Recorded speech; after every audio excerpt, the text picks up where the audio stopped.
إن الحمد لله نحمده ونستعينه ونستغفره ونعوذ بالله من شرور أنفسنا وسيئات أعمالنا من يهده الله فلا مضل له ومن يضلل فلا هادي له وأشهد أن لا إله إلا الله وحده لا شريك له وأشهد أن محمدا عبده ورسوله أما بعد فإن خير الحديث كتاب الله وخير الهدي هدي محمد صلى الله عليه وسلم وشر الأمور محدثاتها وكل محدثة بدعة وكل بدعة ضلالة وكل ضلالة في النار أعوذ بالله من الشيطان الرجيم بسم الله الرحمن الرحيم وما آتاكم الرسول فخذوه وما نهاكم عنه فانتهوا. برادران اسلام، دینی اور ملی بھائیوں، نوجوان دوستوں، احباب اور بزرگوں، نوجوان ساتھیوں، عزیزوں، حاضرین گرامی قدر، اللہ تبارک و تعالیٰ نے ہمیں جو دین عطا فرمایا ہے، یہ دین اسلام اصل میں اللہ کے نبی محمد الرسول اللہ صلی اللہ علیہ وسلم کی سنت میں، آپ کی سیرت میں، آپ کی زندگی میں پورے طور پر ڈھلا ہوا ہے. اسلام کیا ہے؟ نبی کریم صلی اللہ علیہ وسلم کی سنت ہے. سنت کیا ہے؟ اللہ تبارک و تعالیٰ کا دین اسلام ہے. علامہ بربہاری رحمۃ اللہ علیہ نے اپنی کتاب شرح السنہ میں اس بات کو اچھی طرح سے لکھا ہے: الاسلام هو السنہ والسنۃ ہی الاسلام. اسلام کا نام سنت رسول صلی اللہ علیہ وسلم ہے.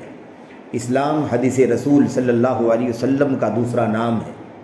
اور حدیث رسول کیا ہے، سنت رسول کیا ہے؟ یہ اصل میں اسلام ہے. تو اللہ تبارک و تعالیٰ نے پورے دین اسلام کو نبی کریم صلی اللہ علیہ وسلم کی سنت میں، سیرت میں، آپ کی زندگی میں ڈھال دیا ہے. اسلام اللہ کے نبی صلی اللہ علیہ وسلم کی سنت کا، سیرت کا، آپ کی حدیث کا نام ہے. مسلمان ہونا ہے، مسلمان رہنا ہے، اسلام کی زندگی گزارنی ہے، اسلام کا صلہ پانا ہے اللہ تبارک و تعالیٰ کی دی ہوئی اس زندگی میں، اور اسی طرح سے مرنے کے بعد آخرت میں. تو ہماری ذمہ داری یہ ہے کہ ہم اپنے آپ کو اللہ کے نبی صلی اللہ علیہ وسلم کی احادیث، آپ کی سنت، آپ کی سیرت، آپ کا قول فعل، آپ کی تقریرات، آپ کے فتاوے، آپ کے فیصلے کیا ہیں، اس کی جستجو کریں، اس کی تلاش کریں، اسے ڈھونڈیں، اسے حاصل کرنے کی کوشش کریں. اور جب کوئی حدیث مل جائے تو اس کی تحقیق کر کے، چھان بین کر کے یقین کر لیں کہ واقعی یہ فرمان رسول صلی اللہ علیہ وسلم ہے، یہ قول رسول ہے، یہ عمل نبی ہے صلی اللہ علیہ وسلم. اور پھر اس کے بعد جب وہ چیز مل جائے تو اسے اپنے گلے لگا لے، اپنی زندگی کا لازمہ بنا لے. کسی بھی صورت میں آخری دم تک نبی کریم صلی اللہ علیہ وسلم کی اس حدیث سے، اس سنت سے، آپ کے اس قول فعل سے، آپ کے فرمان سے ایک بال کے برابر بھی ہرگز ہرگز پیچھے نہ ہٹے، اسے انحراف نہ کرے. یہ اصل میں پیغام ہے. اللہ تبارک و تعالیٰ نے دین اسلام اتارا ہے، یعنی نبی کریم صلی اللہ علیہ وسلم کو اس کا نمونہ بنا کر کے بھیج دیا ہے. اب اگر ہم اس سے ہٹتے ہیں، یعنی اپنی زندگی میں کسی بھی اعتبار سے، عقیدے کے مسائل میں، عبادات کے مسائل میں، حلال و حرام کے مسائل میں، لین دین کے مسائل میں، شادی بیاہ وغیرہ کے مسائل میں، تجارت میں، بزنس میں، سیاست میں، اقتدار میں، کسی بھی میدان میں اگر ہم نبی کریم صلی اللہ علیہ وسلم کی سنت کی جستجو نہ کریں، آپ کی احادیث کو نہ تلاش کریں، آپ کی احادیث پر عمل کرنے کا جذبہ اور اسی پر قائم رہنے کا جذبہ اپنے اندر نہ رکھیں، تو حقیقت میں ہمارا اسلام سچا نہیں ہوگا. ہمارے اسلام کی سچائی کی دلیل یہ ہے کہ ہم سنت کے پابند رہیں، سنت کی تلاش کریں، جستجو کریں، اس کی تحقیق کریں، جیسے ہمارے اسلاف صحابہ کرام رضوان اللہ تعالیٰ علیہم اجمعین کا طریقہ تھا. ہمیں اگر نبی کریم صلی اللہ علیہ وسلم کی احادیث کو، اس کی عظمت کو سمجھنا ہے اور اس کی تلاش اور جستجو کی تاریخ جاننی ہے، اس کی مثالیں، اس کے نمونے اگر ہمیں تلاش کرنے ہیں، تو ہمیں حضرات صحابہ کرام رضوان اللہ تعالیٰ علیہم اجمعین کی سیرت کا، ان کی زندگیوں کا مطالعہ کرنا ہوگا. خاص طور پر وہ صحابہ جو نبی کریم صلی اللہ علیہ وسلم سے سب سے زیادہ قریب تھے اور امت میں جن کا مقام سب سے زیادہ اونچا ہے، ان صحابہ کرام کی سیرت کا مطالعہ کریں تو بہت آسانی کے ساتھ یہ بات سمجھ میں آ سکتی ہے کہ اسلام دراصل نبی کریم صلی اللہ علیہ وسلم کی سنتوں کا، آپ کی حدیثوں کا نام ہے، اور اسی کی تلاش و جستجو کرنا ایک مسلمان کی، مومن کی ذمہ داری ہے۔ قرآن کریم کی آیت کریمہ پر عمل کیسے ہونا چاہیے، اللہ کے نبی صلی اللہ علیہ وسلم کی احادیث پر عمل کیسے ہونا چاہیے، اس کا عملی نمونہ اگر ہمیں دیکھنا ہے تو ہمیں حضرات صحابہ کرام کی سیرت کا مطالعہ کرنا ہوگا۔ اور یاد رکھیں، یہی آئیڈیل ہے، یہی نمونہ ہے، یہی ہمارے لیے اسوہ ہیں جن کے بارے میں اللہ کے نبی صلی اللہ علیہ وسلم کی تربیت پہ رہنے والے ایک عظیم المرتبت، عظیم اور جلیل القدر صحابی میرے بھائیوں حضرت ابن عمر رضی اللہ تعالیٰ عنہما نے، اور ایسے ہی اور بھی صحابہ کرام سے یہ روایت مروی ہے، وہ بیان کرتے ہیں کہ جسے کسی کو آئیڈیل بنانا ہو، جسے کسی کو نمونہ بنانا ہو، جسے کسی کو اپنا اسوہ بنانا ہو، اسے چاہیے کہ وہ حضرات صحابہ کرام کو اسوہ بنائے، کیونکہ اللہ کے نبی صلی اللہ علیہ وسلم کے صحابہ، آپ کے ساتھیوں نے جو نادر مثالیں اتباع سنت کی، احادیث کی تلاش کے لیے، احادیث کی جستجو کے لیے، اللہ کے نبی کی حدیث رہے عمل کرنے کے لیے، اس کی تحقیق کرنے کے حوالے سے جو قربانیاں حضرات صحابہ کرام نے پیش کی ہیں، وہ آپ کو دنیا کی تاریخ میں کسی اور کی سیرت میں نہیں مل سکتی ہے۔ اس لیے ہماری سب سے بڑی ذمہ داری ہے کہ ہم احادیث رسول کی تلاش کریں، اور اس کو سمجھنے کے لیے کسی کے امت کے کسی بھی شخص کو، امت کے کسی بھی شخص کو، خواہ وہ اعلیٰ سے اعلیٰ ہو یا ادنا سے ادنا ہو، کسی بھی مقام کا مالک ہو، نبی کریم صلی اللہ علیہ وسلم کی حدیث کے مقابلے میں، آپ کی سنت کے مقابلے میں اس کو ایسی اہمیت دینا جس کی بنیاد پر وہ آئیڈیل بن جائے اور نبی کریم صلی اللہ علیہ وسلم کی سنت دوسری طرف رہ جائے، آپ کی حدیثیں نیچے ہو جائیں یا آپ کی حدیثوں کا مقام وہ نہ رہے، وہ قابل اتباع ہونے کے بجائے شخصیت قابل اتباع ہو جائے، امام قابل اتباع ہو جائے، اور کوئی بڑا علم والا، تقوی والا، عبادت گزار میرے بھائیوں قابل اتباع بن جائے، اور اس کا مقام، اس کی عظمت اس طرح سے مان لی جائے کہ اس کی عظمت کے مقابلے میں حدیث رسول بھی آ جائے تو ہم اسے خاطر میں نہ لائیں، سنت رسول آ جائے تو خاطر میں نہ لائیں، آپ کی زندگی کے نمونے آ جائیں تو ہم اس کی تعویل کرنا شروع کر دیں، اس کے اندر کمی بیشی کرنا شروع کر دیں، اس کے اندر، اس کے الفاظ میں، اس کے معانی میں کسی بھی طرح کی تعویل کرنا شروع کر دیں، تو یہ بڑا خطرناک مسئلہ بن جائے گا۔ میں نے آپ کے سامنے ایک آیت کریمہ پڑھی ہے، سورۃ الحشر کی آیت کریمہ ہے یہ۔ اللہ تبارک و تعالیٰ فرماتا وما آتاکم الرسول فخذوہ وما نہاکم عنہ فانتہوا۔ بہت عظیم الشان پیغام، جو کچھ رسول کریم صلی اللہ علیہ وسلم تمہیں کہیں کرو اسے تم لے لو، اور جس چیز سے منع کریں اس سے رک جاؤ۔ یہ نبی کریم صلی اللہ علیہ وسلم کا مقام ہے۔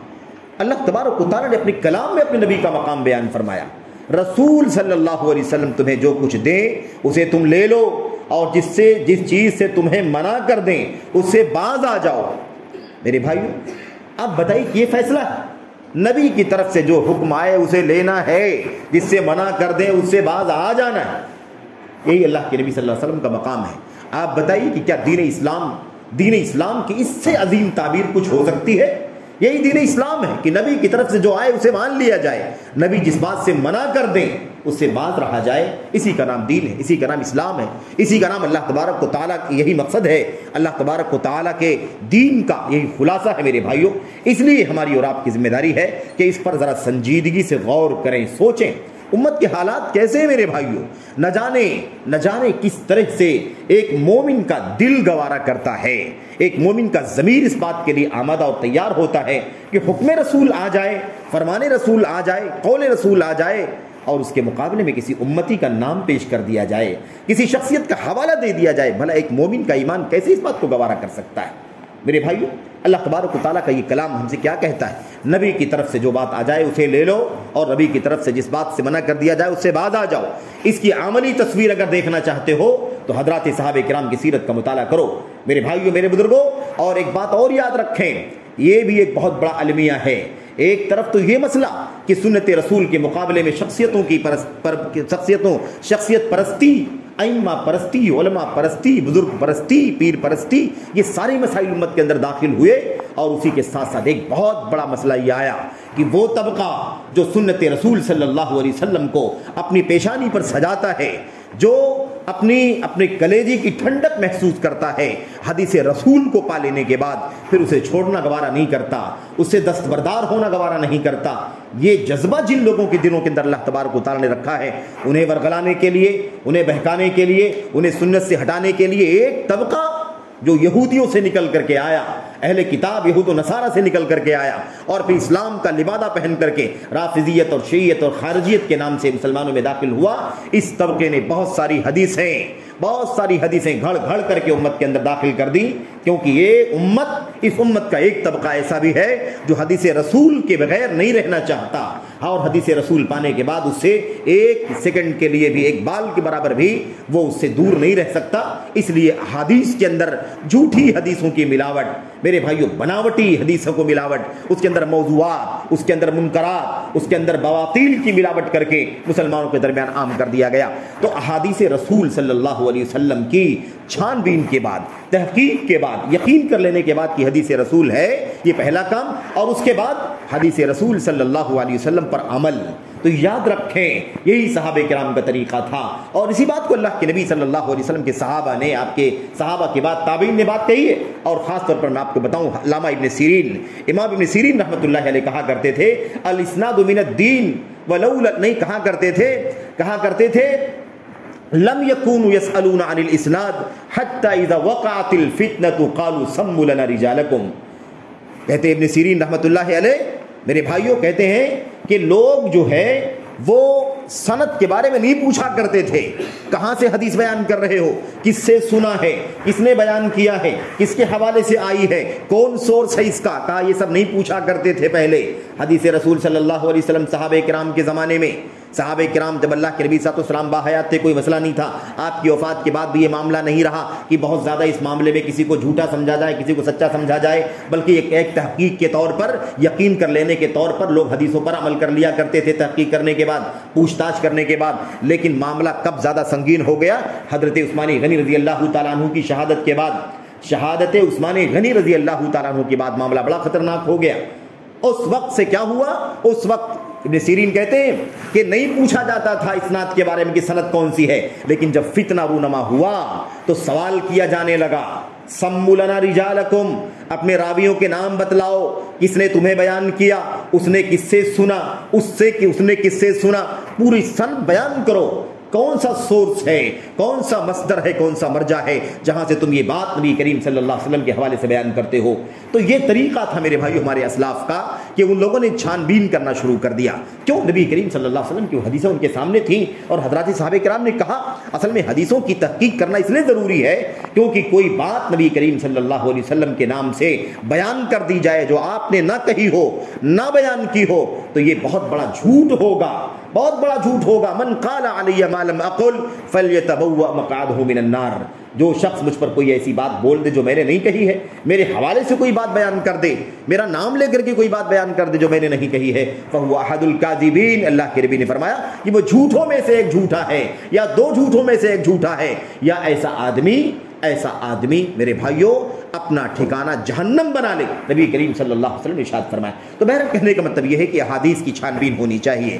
تو آپ کو میں چاہتا ہوں کہ چند باتیں اس حوالے سے عرض کروں کہ حضرات صحابہ کرام کس طرح سے احادیث رسول پر عمل کرنے کا جذبہ رکھتے تھے، اور حدیث پر عمل کرنے سے پہلے میرے بھائیو کہنے والے سے پوچھتے تھے کہ دلیل کیا ہے، حوالہ کیا ہے، کون سی حدیث ہے، کون سی دلیل ہے، کس نے تم سے سنا ہے، اس نے کس سے سنا ہے، تم یہ جو بات کہہ رہے ہو یہ بات تم خود اکیلے کہہ رہے ہو، تنہا کہہ رہے ہو، یا تمہارے ساتھ میں کوئی اور بھی یہ حدیث بیان کرنے والا ہے۔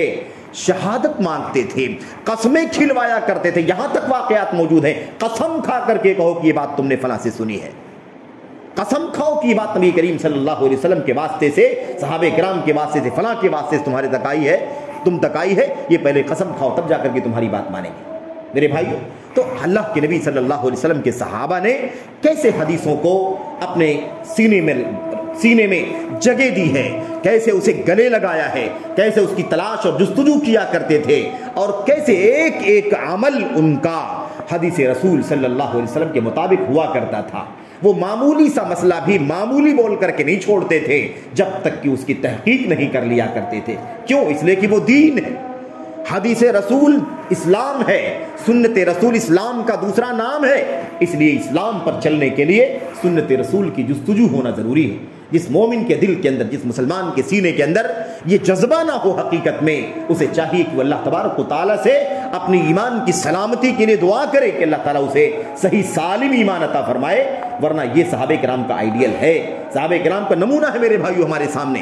اور میں زیادہ لمبی بات کرنے کے بجائے چند مثالیں میں آپ کے سامنے پیش کرنا چاہتا ہوں بطور مثال کہ کس طرح سے ہمارے اسلاف صحابہ کرام، سب سے پہلا طبقہ جو ہمارے اسلاف کا ہے، انہوں نے نبی کریم صلی اللہ علیہ وسلم کی حدیث کے ساتھ کیسا رویہ رکھا، کیسا تعامل کیا، کیسا برتاؤ کیا، اور جب وہ حدیث رسول پا جایا کرتے تھے تو عمل کس طرح سے اس کے اوپر کیا کرتے تھے۔ میرے بھائی، خلفائے راشدین میں پہلا نام ابو بکر صدیق رضی اللہ تعالیٰ عنہ کا ہے۔ یہ ابو بکر ہیں صدیق امت۔ میرے بھائیو، نبی کریم صلی اللہ علیہ وسلم کی حدیثوں میں، سنت میں آپ کے پاس ان کا مقام، ان کا مرتبہ کتنا عظیم ہے۔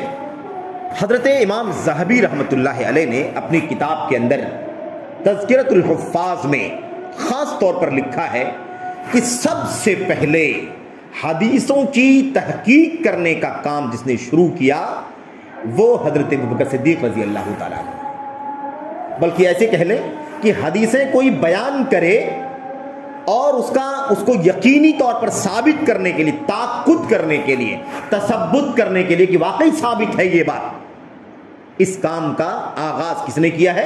امت کے پہلے مقام کے مالک صدیق اکبر رضی اللہ تعالیٰ عنہ بیان کرتے ہیں واقعہ۔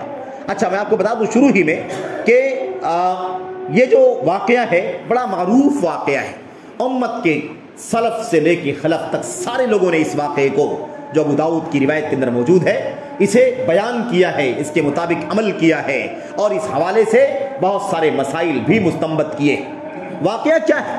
واقعہ یہ ہے کہ بیان کرتے ہیں قبیصہ بن ذؤیب رضی اللہ تعالیٰ عنہ، قبیصہ بن ذؤیب رحمۃ اللہ علیہ بیان کرتے ہیں جاءت الجدۃ الی رسول الی ابی بکر صدیق رضی اللہ تعالیٰ عنہ۔ خلاصہ اس کا کیا ہے؟ اس کا خلاصہ نچوڑ کہتے ہیں دادی یا نانی کو عربی میں جدہ کہتے ہیں۔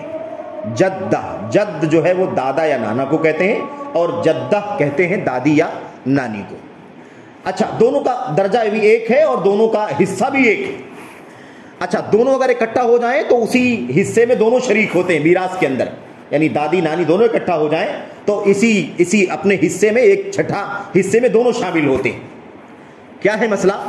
دادی آئی جدہ حضرت ابو بکر صدیق رضی اللہ تعالیٰ عنہ کے پاس، اللہ کے نبی کی وفات ہو چکی تھی، اور آ کر کے کہنے لگے کہ مجھے میراث میں حصہ چاہیے، مجھے میراث میں حصہ چاہیے، میرا جو گھر خاندان ہے اس میں جو وراثت کا مال ہے، میں مرنے والے کی دادی ہوں، مجھے کیا چاہیے؟ مجھے اپنا حصہ چاہیے۔ صدیق اکبر رضی اللہ تعالیٰ عنہ نے کہا واللہ ما اجد لک فی کتاب اللہ شیئا ولا اعلم عن رسول اللہ صلی اللہ علیہ وسلم فیک شیئا، مجھے قرآن کریم میں کوئی آیت ایسی نہیں ملی جس میں بتایا گیا ہو کہ دادی نانی کا بھی کوئی حصہ ہے، میں نہیں پاتا ہوں، تو کیسے تم کو دلوا دوں؟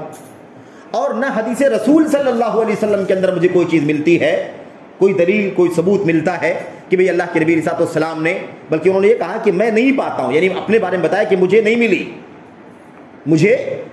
کوئی آیت کریمہ، نہیں ملی کوئی حدیث رسول صلی اللہ علیہ وسلم جس سے ثابت ہو کہ دادی کا بھی کوئی حصہ ہے، اس لیے ابھی تو میں نہیں دلوا پاؤں گا، کوئی بات نہیں کہہ پاؤں گا، ابھی جاؤ، ارجعی، جاؤ واپس، میں اپنے ساتھیوں کو، اللہ کے نبی صلی اللہ علیہ وسلم کے صحابہ کرام کو بیٹھا کر کے، ان کو جمع کر کے ان کے بیچ میں یہ مسئلہ رکھوں گا کہ دادی نے اپنے میراث کا سوال کیا ہے، بھلا بتاؤ کہ کیا جدہ کا دادی کا میراث میں کوئی حصہ ہے یا نہیں ہے، اس کے بعد میں تم کو بلا کر کے اگر تمہارا حصہ ہوگا تو تم کو دلوا دوں گا۔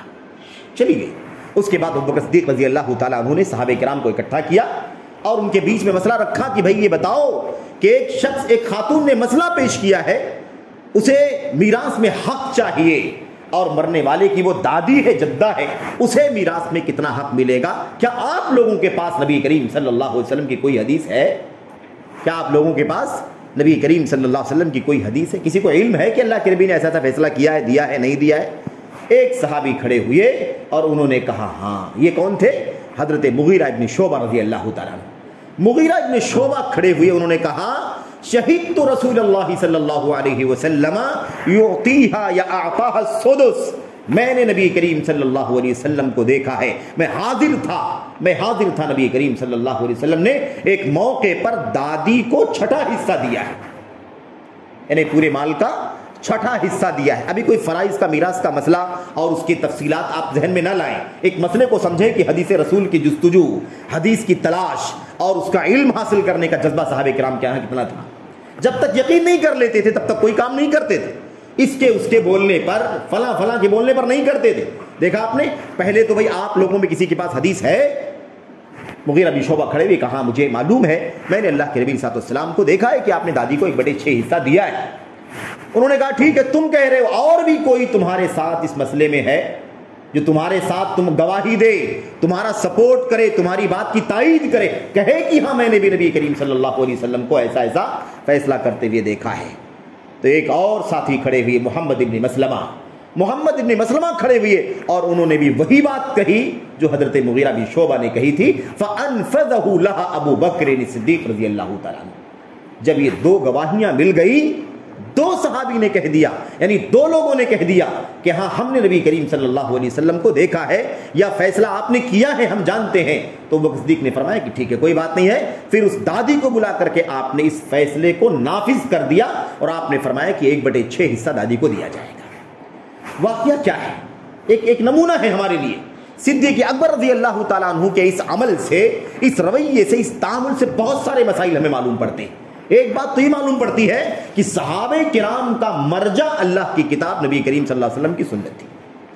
مجھے اللہ کی کتاب میں تمہارے لیے کچھ نہیں ملتا، مجھے اللہ کے نبی کی حدیث میں تمہارے بارے میں کچھ نہیں ملتا، میں کہاں سے تمہیں کوئی چیز دے سکتا ہوں؟ جاؤ میں پوچھوں گا، صحابہ کرام سے مشورہ کروں گا اور اس کے بعد ان کی طرف سے کوئی بات آئے گی کہ ہاں اللہ کے نبی نے فیصلہ کیا تو فیصلہ کروں گا۔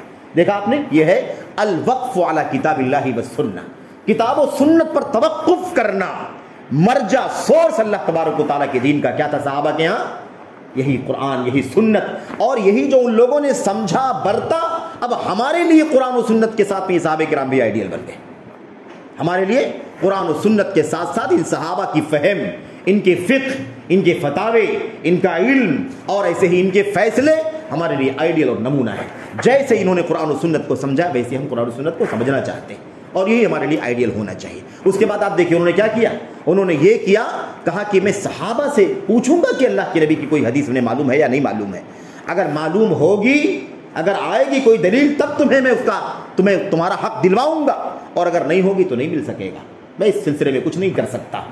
اس کے بعد جب مسئلہ یہ ہوا، مغیرہ بن شعبہ نے کہا کہ مجھے معلوم ہے کہ اللہ کے نبی نے فیصلہ کیا ہے، تو ابو بکر صدیق نے اکیلے کی بات پر اطمینان نہیں کیا، تأکد کرنے کے۔ اس کا مطلب کوئی یہ نہ سمجھے کہ مغیرہ بن شعبہ کو نعوذ باللہ وہ ناقابل اعتبار سمجھتے تھے، متہم سمجھتے تھے یا جھوٹا سمجھتے تھے، نہیں، تأکد کرنے کے لیے، یقین مزید اور یقین ہو جائے، ورنہ ایک آدمی کی گواہی کافی ہے، ایک آدمی کی، ایک عادل کی، سچے کی گواہی کافی ہے کسی بھی مسئلے میں، دین کے، عقیدے کے مسئلے میں بھی صحیح سند کے ساتھ اگر مل جائے تو ایک واحد کی بھی عقیدے کے مسئلے میں بھی الحمدللہ میرے بھائیوں دلیل کافی ہے۔ کیا ہوا؟ صدیق اکبر نے کہا کہ اور تمہارے ساتھ کوئی ہے؟ حل معک احد، تمہارے ساتھ اور کوئی ہے؟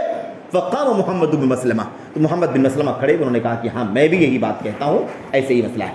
دیکھا آپ نے، اس سے حدیثوں کی تحقیق کا جذبہ، حدیثوں کی تحقیق کا آئیڈیل ہمیں ملتا ہے، کس طرح سے امت کے سب سے پہلے مقام کے شخص ابو بکر صدیق رضی اللہ تعالیٰ عنہ نے امت کے لیے نمونہ بنا دیا، امت کے لیے آئیڈیل بنا دیا کہ باتوں کو اس وقت تک تسلیم نہ کیا جائے جب تک کہ اس پر یقین نہ کر لیا جائے۔ میرے بھائیو، دیکھا آپ نے، فیصلہ کرنے والا وہ وقت کا خلیفہ اور کسی بات کو اپنی طرف سے نافذ نہیں کرتا ہے جب تک کہ اس کا علم صحابہ کرام سے کی طرف سے اللہ کے نبی صلی اللہ علیہ وسلم کی حدیث کی شکل میں نہیں آ جاتا، کوئی مسئلہ نہیں معلوم پڑ جاتا، تب تک وہ فیصلہ نہیں کرتا ہے۔ آج یہ صورتحال ہے میرے بھائیوں کہ کوئی دلیل کی بات کہہ دی جائے تو لوگ چڑ جاتے ہیں، کسی مسئلے میں کوئی دلیل کیا ہے اس کی، ہے کوئی دلیل، ہے کوئی ثبوت، ہے کوئی فرمان، ہے کوئی قولی روایت، فعلی روایت، کوئی تقریری روایت ہے تو لوگ چڑ جاتے ہیں، دلیل کیوں مانگتے ہو؟ یہی ہمارا مسلک، یہی ہمارا طریقہ، یہی ہمارا زمانے پرکھوں سے کرتے ہوئے آ رہے۔ میرے بھائیوں، صدیق اکبر بغیر دلیل کے فیصلہ کرنے کے لیے راضی نہیں. بھلا بتائیے امت کا کون ہے جو اس مقام کو پہنچتا ہو اور اس طرح کی بات کر سکتا ہو؟ میرے بھائیو یہ سلف کا طریقہ ہے کہ کسی بھی چھوٹے بڑے مسئلے کے اندر دلیل کی تلاش ہونی چاہیے. مجھے نہیں معلوم قرآن کی آیت، مجھے نہیں معلوم حدیث رسول، اس لیے میں تم کو نہیں دے سکتا. یہ آئیڈیل ہے صحابہ، یہ امت کے ابو بکر صدیق رضی اللہ تعالیٰ عنہ کا اسوہ ہے جو ہمارے سامنے ہے. میرے بھائیو حضرت عمر بن خطاب کا واقعہ آپ لے لیجئے. عمر بن خطاب رضی اللہ تعالیٰ عنہ ثانی، دوسرے مقام کے مالک امت کے اندر. میرے بھائیو کیا ہوا مسئلہ؟ صحیح بخاری کی یہ روایت، صحیح بخاری کی پہلی روایت ابو داؤد کی ہے، اور میں بھی عرض کر دوں کہ اس کی سند کے بارے میں تھوڑا سا کلام ہے، لیکن شروع سے لے کے آج تک ساری امت اس حدیث پر عمل کرتی رہی ہے، معمول بھی رہی ہے. یہ روایت اس لیے آپ کے سامنے اس بات کو پیش کر دیا گیا ہے. صحیح بخاری کے اندر امت کے دوسرے مقام کے مالک حضرت عمر بن خطاب رضی اللہ تعالیٰ عنہ کا واقعہ موجود ہے، اور مشہور واقعہ ہے، مشہور باتیں، اور میں 2-4 باتیں ہی پیش کر کے بات ختم کروں گا. لمبی بات نہیں کرنا، کافی ہے چند نمونے، 1-2 نمونہ بھی ہمارے لیے کافی ہے میرے بھائیوں کہ ہم کیسے اللہ کے نبی کی سنت کی تلاش کریں اور کیسے عمل کا جذبہ رکھیں. اچھا آخری بات رہ گئی، جیسے ہی یہ بات یقینی طور پر ثابت ہو گئی کہ ہاں اللہ کے نبی نے جدہ کو، دادی کو 1/6 حصہ دیا ہے، فَأَنْفَذَهُ لَهَا ابو بکر، تو ابو بکر صدیق نے فوراً یہ فیصلہ نافذ کر دیا، 1 منٹ بھی تاخیر نہیں کی. بلاؤ جدہ کو بلاؤ، دادی کو بلاؤ جس نے مسئلہ پوچھا تھا، جاؤ تمہارے لیے تمہاری میراث کا 6واں حصہ تم کو ملے گا. دیر بھی نہیں ہونی چاہیے. حدیث رسول آ گئی، بات ثابت ہو گئی، یقینی طور پر ہمیں پتہ چل گیا کہ یہی فیصلہ ہے، اس لیے تاخیر نہیں، فوراً نافذ کر دیا صدیق اکبر رضی اللہ تعالیٰ عنہ. آج ہمارے یہاں حدیث ثابت بھی ہو جائے تو اس کے بعد چون چرا، ایسا ویسا، کیسا، فلاں نے کہا، اس نے کیوں کہا، یہ حدیث ایسی ہوگی ویسی ہوگی، دنیا بھر کی تعویلات کر کے لوگ حدیث رسول صلی اللہ علیہ وسلم کو میرے بھائیوں نظر انداز کرنے کی کوشش کرتے ہیں. یہ جرأت ہے، جسارت ہے سنت کے مقابلے میں، حدیث رسول کے مقابلے میں. عمر بن خطاب رضی اللہ تعالیٰ عنہ کے دروازے پر حضرت ابو موسیٰ اشعری رضی اللہ تعالیٰ عنہ آئے. ابو موسیٰ اشعری رضی اللہ تعالیٰ عنہ آئے، دروازے پر دستک دی، 1 مرتبہ دروازہ نہیں کھلا، پھر دستک دی، پھر نہیں کھلا، تیسری بار دستک دی، اجازت مانگی، السلام علیکم، اندر آؤں، کوئی جواب نہیں، فوراً پیچھے پلٹے اور اپنے راستے کی طرف چل پڑے. اچھا عمر بن خطاب رضی اللہ تعالیٰ عنہ کے کان میں آواز آئی تھی کہ کوئی اجازت مانگ رہا ہے دروازے پر، لیکن مشغولیت کی وجہ سے وہ دروازہ نہیں کھول سکے اور جواب نہیں دے سکے. ان کو یاد آیا تو انہوں نے بلوایا کہ کیا ہم نے کوئی آواز سنی تھی کہ نہیں سنی تھی، بلاؤ کون تھا، کیا مسئلہ تھا. حضرت ابو موسیٰ اشعری رضی اللہ تعالیٰ عنہ جاتے ہوئے دکھائی دیے، بلایا، سنو ادھر آؤ. آئے، کیا مسئلہ تھا؟ کہا کچھ کام کے لیے آیا تھا. دروازے پر اجازت مانگی، اجازت نہیں ملی 3 مرتبہ تو واپس جانے لگا. کیوں ایسا کیا تم نے؟ کیونکہ نبی کریم صلی اللہ علیہ وسلم کی حدیث میرے سامنے ہے کہ جب تم کسی کے دروازے پر پہنچو تو 3 مرتبہ اجازت مانگو، اگر اجازت دے دی جائے تو ٹھیک ہے ورنہ لوٹ جاؤ. اس حدیث رسول پر عمل کر رہا ہوں میں. 3 مرتبہ اجازت مانگا اور اجازت نہیں ملی تو مجھے جانا چاہیے، کیونکہ اللہ کے نبی نے فرمایا فرجع، واپس چلے جاؤ. اچھا کہاں سے حدیث لائے گی؟ کس نے بیان کیا؟ صحابہ کا دور ہے، صحابہ کرام ہیں. ایسا نہیں کہ وہ صحابی دوسرے صحابی کو جھوٹا سمجھتا تھا، نہیں، ایسا کوئی معاملہ نہیں تھا. تأکد، یقینی طور پر زیادہ احتیاط حدیث کے معاملے میں، تاکہ ایسا نہ ہو کہ ایسے دیکھا دیکھی ہر آدمی بیان کرنا شروع کر دے، پھر جس کے سمجھ میں جو آئے بیان کرنا شروع کر دے. نہیں، لوگ ڈریں، چوکنا رہے کہ اگر زبان سے کوئی بات بولوں گا تو پوچھا جائے گا کہاں سے سنا ہے، کس نے بیان کیا ہے، کیا سورس ہے، کیا مرجع. اس بات کی تربیت کے لیے صحابہ کرام کے درمیان یہ ماحول عام تھا. میرے بھائیوں بتاؤ کہاں سے یہ بات تم نے کہاں سے لائی؟ اس مسئلے کو کوئی اور بھی تمہارے ساتھ ہے جو جانتا ہو، لاؤ گواہی پیش کرو. من یشہد لک علی ھذا، اس بارے میں کون گواہی تمہاری دے، تمہارے اس مسئلے پر کون گواہ؟ بھاگے انصاریوں کی ایک مجلس پہ پہنچے، اور یہ روایت ابو سعید خدری بیان کرتے ہیں. یہ روایت جو بیان کر رہا ہوں ابو سعید خدری بیان کرتے ہیں. ابو سعید خدری چھوٹی عمر کے تھے، چھوٹے تھے، جو مجلس تھی مجلس میں سب سے چھوٹے تھے. وہی روایت بیان کرتے ہیں کہ بھاگے مجلس میں آئے اور ایسا لگا کہ بالکل گھبرائے ہوئے، کیونکہ عمر بن خطاب رضی اللہ تعالیٰ عنہ کا تیور، سنت کی غیرت ان کے ہاں بہت زیادہ تھی. خاص طور پر انہوں نے کہا کہ گواہی پیش کرو ورنہ پھر درے سے تمہارا استقبال کیا جائے گا. کہاں سے سنا ہے تم نے یہ بات؟ یہ اس لیے تاکہ یقینی طور پر اللہ کے نبی کی حدیثیں ثابت ہو جائیں، جو جیسے چاہے بیان نہ کرے۔ وَلَوْلَا الْإِسْنَادُ لَقَالَ مَنْ شَاءَ مَا شَاءَ۔ اسناد سند دین کا حصہ ہے، اگر سند نہ ہوتی تو جس کے جو سمجھ میں آتا بیان کرتا، جب چاہتا بیان کرتا۔ کیا ہوا میرے بھائیوں؟ گئے، کہا دیکھو مسئلہ یہ ہے کہ ایسا ایسا واقعہ پیش آیا ہے، میں نے اجازت مانگی، 3 مرتبہ اجازت نہیں ملی، واپس چلا آیا۔ عمر بن خطاب کہتے ہیں کہ تم نے مطلب 3 مرتبہ دستک دینے کے بعد کیوں واپس چلے گئے؟ میں نے بتایا کہ اللہ کے نبی کی حدیث ہے تو وہ اس پر گواہی چاہتے ہیں کہ کوئی اور اس بات کو بیان کرنے والا ہے تو بتاؤ۔ تو بھائی آپ لوگوں میں سے کوئی ہے بیان کرنے والا؟ کوئی آپ مجلس میں سے کوئی ہے جو اس حدیث کو جانتا ہو؟ حضرت ابی ابن کعب رضی اللہ تعالیٰ عنہ موجود تھے مجلس میں، بڑے صحابہ کرام میں سے۔ انہوں نے کہا یہ مسئلہ تو سب جانتے ہیں، لیکن تمہاری گواہی دینے کے لیے ہم پوری مجلس میں سب سے چھوٹا جو ہوگا وہی گواہی دے دے گا، یعنی ہر آدمی اس مسئلے کو جانتا ہے۔ اس کے بعد ابو سعید خدری کہتے ہیں وَكُنْتُ أَصْغَرَ الْقَوْمِ، پوری مجلس میں سب سے چھوٹا میں ہی تھا، میں نے گواہی دی کہ میں نے سنا نبی کریم صلی اللہ علیہ وسلم سے کہ آپ نے فرمایا کہ 3 مرتبہ اجازت مانگو، اجازت ملے تو ٹھیک داخل ہو جاؤ ورنہ واپس چلے جاؤ۔ عمر بن خطاب رضی اللہ تعالیٰ عنہ نے تب جا کر کے یقین کیا اور کہا کہ پھر بتایا بعد میں، کہا ایسا نہیں کہ میں تم کو جھوٹا سمجھتا ہوں، اما انی لم اکن اتہمک، سن لو کہ میں تم کو متہم نہیں کر رہا ہوں کہ تم جھوٹے ہو یا بے سر پیر کی باتیں بیان کرتے ہو، نہیں، میں چاہتا ہوں، میں ڈرتا ہوں کہ کوئی نبی کریم صلی اللہ علیہ وسلم کے حوالے سے ایسی بات نہ بیان کر دے جو آپ نے نہ بیان فرمائی ہو، کوئی الزام نہ لگا دے، جھوٹا آپ کے حوالے سے کوئی بات نہ بیان کر دے، اس لیے میں تاکد کرنے کے لیے احتیاط کر رہا ہوں تاکہ ہر آدمی زبان کھولنے سے ڈرے، ہر آدمی زبان کھولنے سے گھبرائے کہ زبان کھولوں گا تو مجھ سے سند پوچھی جائے، فلاں بات تم نے کہاں سے بیان کی، تمہارے ساتھ کون ہے اس مسئلے میں، اس لیے میں تم سے یہ تاکد کر رہا ہوں، ایسا نہیں کیے میں تمہیں جھوٹا سمجھ رہا ہوں۔ آپ غور کریں، سوچیں ذرا، سوچیں کہ عمر بن خطاب رضی اللہ تعالیٰ عنہ نے یہ پیغام دیا ہے امت کو پیغام دیا کہ حدیثوں کی کیا ہونی چاہیے، چھان بین ہونی چاہیے۔ دروازے پر آ کر کے واپس گئے، دلیل کیا ہے تمہارے پاس؟ کس دلیل کی بنیاد پر ریٹرن ہو گئے، لوٹ گئے؟ دیکھا دلیل مانگا کہ نہیں مانگا؟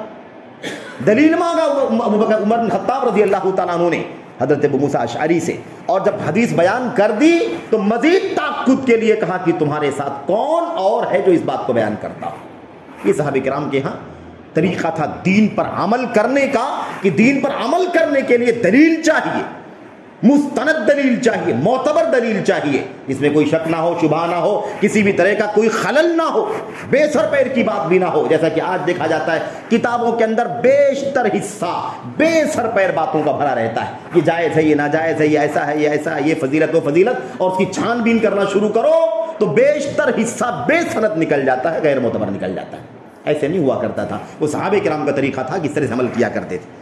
تو باقاعدہ تاکد ہونا چاہیے، اور تاکد ہونے کے بعد عمل۔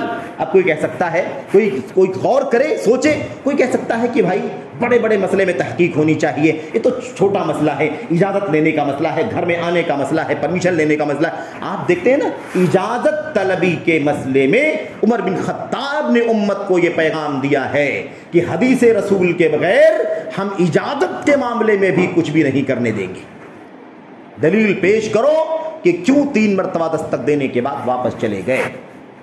اگر دلیل نہیں دو گے تو سزا ملے گی تمہیں۔ یہ دراصل حدیث رسول صلی اللہ علیہ وسلم پر عمل کرنے کا جذبہ اور اس کی تلاش اور اس کی چھان بین، اور اس حوالے سے یہ پیغام کی دلیلیں اللہ کے نبی صلی اللہ علیہ وسلم کی حدیثیں ہیں، اس کے بغیر کوئی چیز دین نہیں بن سکتی ہے۔ اللہ کا کلام، نبی کا فرمان وما آتاکم الرسول فخذوہ وما نہاکم عنہ فانتہوا، جو کچھ رسول دے اسے لے لو اور جس چیز سے منع کرے اس سے رک جاؤ۔ یہ صحابہ کرام کا طریقہ تھا۔ حضرت عثمان غنی رضی اللہ تعالیٰ عنہ کا واقعہ میں آپ کو ذکر کروں۔ عثمان غنی مقاعد کے مقام پر، مقاعد نامی ایک جگہ ہے، چھوٹا سا علاقہ ہے یا کوئی جگہ ہے جہاں بیٹھک ہوتی تھی، وہاں تشریف لائے اور سب کے سامنے، پوری مجلس کے سامنے بیٹھ کر کے وضو کیا، بسم اللہ الرحمن الرحیم سے لے کر کے پورا وضو، جیسے وضو نماز کے لیے وضو کیا جاتا ہے نا، بالترتیب پورا وضو شروع کر کے پیروں کو دھونے تک، مسح وغیرہ سے گزر کے سب کچھ کیا۔ سب کچھ کرنے کے بعد کہا یہ جو میں نے وضو کیا ہے تمہارے سامنے، یہ بالکل ویسے ہی وضو ہے کہ نہیں ہے جیسے محمد الرسول اللہ صلی اللہ علیہ وسلم کیا کرتے تھے۔ بتاؤ ساتھیوں اس وضو میں کوئی کمی تو نہیں ہے, کوئی بیشی تو نہیں ہے, یہ پورے طور پر وضو سنت رسول صلی اللہ علیہ وسلم کے مطابق ہے کہ نہیں ہے؟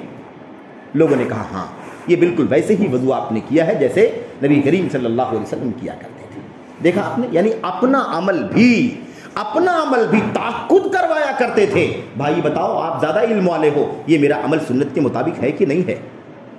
وضو کوئی قیمت نہیں ہے وضو کی میرے بھائیو. آج صورتحال ایسی بن گئی ہے کہ کوئی قیمت نہیں ہے کہ وضو بھی کوئی چیز ہے. بتاؤ نماز کے لیے شرط ہے, جب تک وضو سنت کے مطابق نہیں ہوگا ہماری نماز کیسے ہوگی؟ تو باقاعدہ یہ طریقہ تھا صحابہ کا میرے بھائیو. کہا مجھے بتاؤ کہ میرا وضو سنت رسول صلی اللہ علیہ وسلم کے مطابق ہے کہ نہیں. اگر اس میں کوئی کمی ہے تو بتا دو, میں اصلاح کرنا چاہتا ہوں. میرا وضو سنت کے مطابق ہونا چاہیے, میرا وضو حدیث رسول کے مطابق ہونا چاہیے, تاکہ میری نماز بھی نبی کریم صلی اللہ علیہ وسلم کی سنت کے مطابق کیے ہوئے وضو کی وجہ سے قبولیت کا درجہ پا سکے. یہ طریقہ تھا عثمان غنی کا. حضرت علی بن ابی طالب کا واقعہ میں آپ کے سامنے پیش کروں. حضرت علی بن ابی طالب خود بیان کرتے ہیں, کہتے ہیں کہ میرا طریقہ یہ ہے, میرا معمول یہ ہے سنت کے حوالے سے کہ جو بات میں براہ راست نبی کریم صلی اللہ علیہ وسلم کی زبان سے سنتا ہوں, اللہ تبارک و تعالیٰ مجھے اس کے ذریعے جو نفع پہنچانا چاہتا ہے نفع پہنچاتا ہے. یعنی اس میں کوئی مسئلہ ہی نہیں ہے. اللہ کے نبی کی زبان سے باقاعدہ بات سنا تو اسے زندگی میں نافذ کر لیتا ہوں, اس پر عمل کرنا شروع کر دیتا ہوں. یہ تو معاملہ بہت آسان ہے. صدیق اکبر رضی اللہ تعالیٰ عنہ جو بات کہتے ہیں میں اسے پورے طور پر تسلیم کر لیتا ہوں, کیونکہ اللہ کے نبی صلی اللہ علیہ وسلم سے انہوں نے جو باتیں سنی ہیں اسی بات کو ہم سے بیان کرتے ہیں اور ہم اس کے مطابق عمل کرتے ہیں. یہ جو دور صحابہ ہے, کہتے ہیں اس کے بعد میرا طریقہ یہ ہے کہ اگر ان صحابہ کے علاوہ اگر کوئی ان بڑے صحابہ کے علاوہ اگر کوئی شخص مجھ سے کوئی بات بیان کرتا ہے, استحلفہ, تو میں اس سے قسم کھلواتا ہوں, قسم کھاؤ کہ یہ بات تم نے نبی کریم صلی اللہ علیہ وسلم سے سنی. اور قسم کھاتا تو مجھے یقین ہو جاتا کہ ہاں یہ بات واقعی نبی کریم صلی اللہ علیہ وسلم کی بات ہے, آپ نے کہی ہے, آپ نے کیا ہے, اسے نقل کیا جا رہا ہے. اگر قسم نہیں کھاتا تو میں اس کی بات پر یقین نہیں کرتا. یہ صحابہ کرام کا طریقہ میرے بھائیو. اور عمل کا جذبہ, حیران ہو جائیں گے آپ دیکھ کر کے, عمل کا جذبہ صحابہ کرام کی سیرت میں ان کی زندگی میں بھرا پڑا ہوا ہے. معمولی سے معمولی مسئلہ کیوں نہ ہو, حضرات صحابہ کرام نبی کے سنت پر مر مٹنے کے لیے تیار رہا کرتے تھے. میرے بھائیو آپ کو اس طرح کے الفاظ یاد ہوں گے نا کہ میں نے نبی کریم صلی اللہ علیہ وسلم کو ایسے ہی کرتے ہوئے دیکھا ہے, فلا ادعوها, اس لیے میں آپ کی سنت کبھی بھی نہیں چھوڑ سکتا. یاد ہے نا ابو سعید خدری نے کیا کہا تھا زکوٰۃ الفطر کے حوالے سے؟ 1 سا غلہ زکوٰۃ میں دیا جانا ہے. ایک اجتہادی رائے حضرت معاویہ رضی اللہ تعالیٰ عنہ کی آئی تھی کہ اگر شام کا گیہوں ہوگا, شام کا سمرہ نامی گیہوں ہوگا جو کاسٹلی ہوتا ہے, مہنگا ہوتا ہے, تو اس کو آدھا سا دے دیا جائے گا, کافی ہو جائے گا. ان کی ایک اجتہادی رائے تھی. ابو سعید خدری نے کیا کہا, اللہ کی قسم نبی کریم صلی اللہ علیہ وسلم کے زمانے سے ہم 1 سا کی مقدار دیتے ہوئے آئے ہیں اور کسی کے بولنے پر ہم 1 سا سے کم نہیں دیں گے. یہ صحابہ کرام کا طریقہ تھا, معمول تھا. میرے بھائیوں کہنے کا مقصد یہ ہے کہ ہماری زندگی میں سنت اس طرح سے رچنی بسنی چاہیے, یہ طریقہ ہونا چاہیے. ورنہ آج تو ایسے سنت کے ساتھ کھلواڑ تلاوت کیا جا رہا ہے, بلکہ سنت کیا میرے بھائیوں, اللہ کے کلام کے ساتھ بھی سنت رسول قرآن کریم کی آیت کریمہ ہے, اللہ کے نبی کا پیغام ہے, حضرات صحابہ کرام کا اسوہ ہمارے سامنے ہے. لیکن اس لیے ہم اس کو نہیں مانتے کہ ہم فلاں مسلک سے تعلق رکھتے ہیں, فلاں مذہب سے تعلق رکھتے ہیں, فلاں نسبت ہماری ہے, فلاں تعلق ہمارا ہے. اس لیے ہم لوگ کیا کرتے ہیں, ہمارے کتنے بھائی ہیں جو سنت کو چھوڑ دیتے ہیں میرے بھائی. اور ایک دنیا بھر کے مسائل, بہت سارے مسائل میں آپ کو ملے گا. اور یہی نہیں بلکہ آپ کو یاد ہوگا امام کرخی کا وہ قول, امام کرخی نے کہا تھا کل آیت تخالف مذہبنا فهي اما مؤولۃ او منسوخۃ وكل حدیث یخالف مذہبنا فهو اما مؤول او منسوخ. امام کرخی نے کہا, کرخی نے مسلک حنفی کے عالم نے کہا جو بھی آیت کریمہ ہمارے مسلک کے خلاف ہے یا تو اس کی تعویل کی جائے گی یا تو اس کو منسوخ مانا جائے گا, اس پر عمل نہیں کیا جائے گا. جو حدیث ہمارے مسلک کے خلاف ہوگی یا تو تعویل کی گئی ہوگی یا اس کو منسوخ مانا جائے گا, ہم اس پر عمل نہیں کریں گے. کوئی کہتا ہے کہ میں نے ابو حنیفہ رحمۃ اللہ علیہ کی جب زندگی میں جیتے جی مخالفت نہیں کی ہے تو اب مرنے کے بعد بھی ان کی مخالفت نہیں کر سکتا. زندگی میں مخالفت نہیں کی. ما خالفتہ حیا فلم اخالفہ میتا، زندگی میں مخالفت نہیں کی ہے تو مرنے کے بعد بھی مخالفت نہیں کروں گا. کوئی کہتا ہے فلعنۃ ربنا اعداد رمل علی من رد قول ابی حنیفہ، کوئی کہتا ہے اللہ تبارک و تعالیٰ کی ریت کے ذروں کے برابر اس آدمی کے اوپر لعنت ہو جو ابو حنیفہ کے مسلک میں سے کسی بات کا انکار کر دے. یہ طریقہ امت کے اندر آ گیا. کہاں سے آیا؟ اس کی کیا دلیل ہے میرے بھائیو؟ اللہ واسطے غور کرو، سوچو ذرا کہ ہم کہاں چل رہے ہیں. کیسی کیسی باتیں سننے میں آ رہی ہیں، کیسی کیسی باتیں لکھی جا رہی ہیں. اللہ تبارک و تعالیٰ سب کو ہوش کے ناخن لینے کی توفیق عطا فرمائے، سب کو اپنی جواب دہی کی فکر کرنے کی توفیق عطا فرمائے. میرے بھائیوں، یہ مسائل بڑے خطرناک ہیں، بڑے نازک ہیں کہ کس سازش کے تحت یا کس خطرناک انداز میں امت کو سنت سے دور کیا جا رہا ہے، حدیث رسول سے دور کیا جا رہا ہے، اللہ کے کلام سے دور کیا جا رہا ہے. آیتیں حدیثیں تعویل کی جائے گی، منسوخ مانا جائے گا، مسلک کو اوپر رکھا جائے گا، مسلک پر عمل کیا جائے گا. مسلک سے قرآن و سنت ہے یا قرآن و سنت سے مسلک ہے؟ قرآن و سنت کے تابع مسلک ہے یا مسلک کے تابع قرآن و سنت ہے؟ کس کی بات کو رد کرنے سے ریت کے ذروں کے برابر لعنت ہو سکتی ہے؟ اللہ کے کلام کو رد کرنے کے نتیجے میں یا سنت رسول کے رد کرنے کے نتیجے میں یا کسی امتی کی بات کو رد کر دینے کے نتیجے؟ اور حیرت تو یہ ہے، حضرت امام ابو حنیفہ پہلے نمبر پر، امام مالک دوسرے نمبر پر، امام شافعی تیسرے نمبر پر، امام احمد بن حنبل، یہ ائمہ اربعہ رحمۃ اللہ علیہ مجمعین، اللہ ان کی قبروں کو نور سے بھر دے، اللہ انہیں اپنی رحمتوں کے سائے میں جگہ عطا فرمائے. اتنی امانت داری، اتنا خوف، اتنا تقوی، اتنی خشیت، اتنی للہیت، اتنا زہد، اتنا ورع، اس کی مثال آپ کو بات کے دور میں نہیں مل سکتی.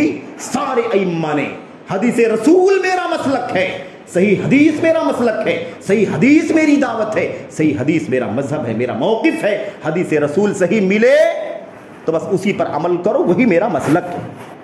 یہ پیغام ہے ان کا، سارے ائمہ اربعہ رحمۃ اللہ علیہ مجمعین کا. تو اللہ تبارک و تعالیٰ ان کے تقوی، ان کی للہیت، ان کی خشیت اور امت کی خیر خواہی پر انہیں اجر و ثواب عطا فرمائے، اجر عظیم عطا فرمائے. اللہ تبارک و تعالیٰ انہیں اس کا نیک صلہ اور بدلہ عطا فرمائے. اور اللہ تبارک و تعالیٰ امت کے تمام عوام کو، خواص کو نبی کی سنت کا مقام سمجھنے کی توفیق عطا فرمائے.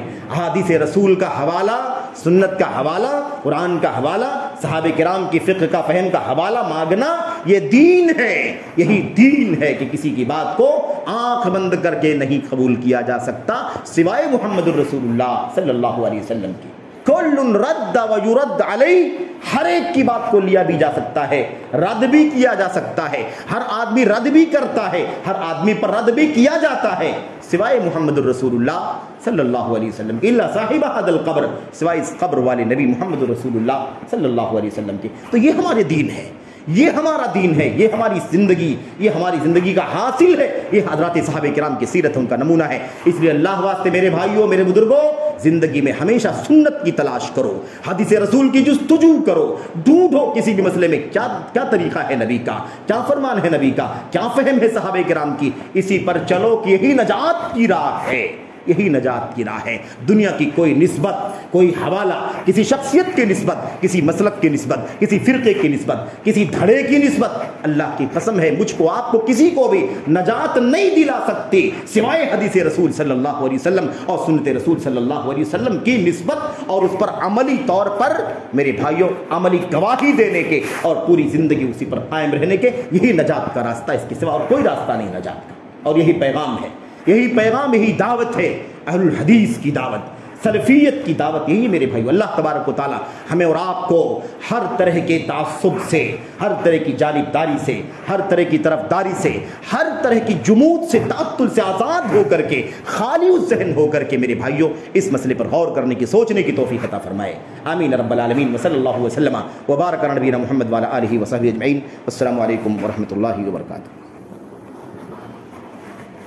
الحمد لله نحمده ونستعينه ونستغفره. اللهم صل على محمد وعلى ال محمد كما صليت على ابراهيم وعلى ال ابراهيم انك حميد مجيد. اللهم بارك على محمد وعلى ال محمد كما باركت على ابراهيم وعلى ال ابراهيم انك حميد مجيد. سبحان ربك رب العزة عما يصفون والسلام على المرسلين والحمد لله رب العالمين.